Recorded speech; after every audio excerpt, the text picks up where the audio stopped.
સુરતના ઉત્તરાણ વિસ્તારમાં મનીષ કુકરી ગેંગે કારને ટક્કર લાગવા જઈ નજીવી બાબતે યુવાનનું અપહરણ કરી જઈ રોકડ અને દાગીનાની લૂંટ ચલાવી હતી તો હાલ એક આરોપીને ઉત્તરાણ પોલીસે ઝડપી પાડ્યો છે।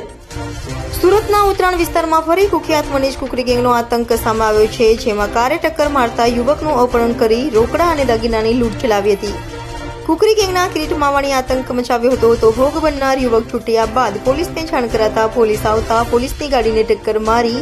કિરીટ ભાગી છૂટ્યો હતો તો કિરીટ માવાણી વિરુદ્ધ સુરત અને અમદાવાદમાં 18 ગુના દાખલ હોવાનું પણ કહેવાય છે। હાલ તો માથાભારે કિરીટ માવાણીની ઉત્તરાણ પોલીસે ધરપકડ કરી અન્યોની શોધખોળ હાથ ધરી છે। તારીખ 12/1 રોજ સાંજના રાત્રિના 10-1 વાગ્યાની આસપાસ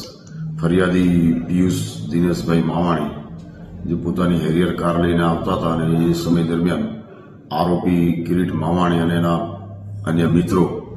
સાથે મળીને સ્કોડા કારમાં હતા તો પાછળથી ગાડી અડી જવાથી આ આરોપી કિરીટ માવાણીએ કે ભાઈ મારી ગાડીને નુકસાન થયું છે, તમારે ખર્ચો આપવો પડશે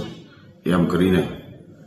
ફરિયાદીની હેરિયર ગાડીમાં કિરીટ માવાણી અને અન્ય 3 ઈસમો બેસી ગયેલા અને ફરિયાદીને કીધું કે તારે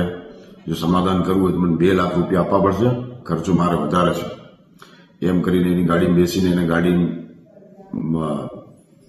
આખા સિટીમાં ફરતા રહ્યા, કાપોદ્રાથી લઈ સરથાણા ઉત્તરાણ વિસ્તારમાં।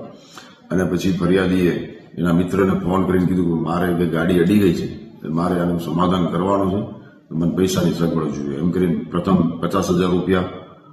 લઈને આપ્યા અને જે મિત્ર 50,000 રૂપિયા લઈને આવ્યો હતો એને પણ આ આરોપીએ હેરિયર ગાડીને બેસાડી લીધો, એમની સાથે મારઝૂડ કરી અને કે બીજા પાછા રૂપિયા દેવા પડશે એવી ધાક ધમકી આપી બીજા 19,000 રૂપિયા ફરીથી મેળવ્યા લોકોએ। અને એ સમય દરમિયાન આ આરોપી ફરિયાદીની હેરિયર ગાડીમાં ફરિયાદી અને પેલા સાહેબને લઈને ઉત્તરાણ વિસ્તારમાં અને કાપોદ્રા વિસ્તારમાં તેમજ સરથાણા વિસ્તારમાં ફરતા રહ્યા અને પછી પૈસા મળી ગયા બાદ એ લોકોએ આ હેરિયર ગાડીમાંથી ઉતરી ગયા અને કીધું કે જાઓ હવે તમારે જે કરવું એ કરજો અને એમ કરીને જતા રહ્યા। અને આ બાબતે ફરિયાદી પ્રથમ સરથાણા પોલીસ જઈને મળ્યા હતા અને ત્યાંથી એવું જણાવ્યું કે ભાઈ આ બનાવ જે છે ઉત્તરાણ પોલીસમાં છે, એટલે સવારે અહીંયા પોલીસ આવતા ફરિયાદીની વિગતવારની ફરિયાદ લેવામાં આવેલી છે અને આ કામે મુખ્ય આરોપી કિરીટ માવાણી એને પકડી લેવામાં આવ્યો છે, નામદાર કોર્ટમાં રજૂ કરી એના 3 દિવસના કસ્ટડી રિમાન્ડ મેળવ્યા છે। આ કિરીટ માવાણી ભૂતકાળમાં મનીષ કુકરી ગેંગનો એક સભ્ય હતો એવું માહિતી જાણવા મળેલ હતી। સાહેબ કોઈ ગુનાહિત ઇતિહાસ છે એના? જી, આ કિરીટ માવાણી ઉપર 18થી વધુ જેટલા ગુના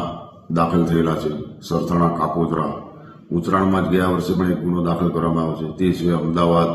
અલગ અલગ જગ્યાએ આના ઘણા ગુના દાખલ છે। સાહેબ આરોપી છે જ્યારે પોલીસ પકડવા ગઈ ત્યારે પોલીસની ગાડીને બી ટક્કર મારી હતી? એ ટક્કર મારી કે એવું નહીં, પોલીસની ગાડી સાઈડ પરથી નીકળી ગઈ એવું જણાવે છે।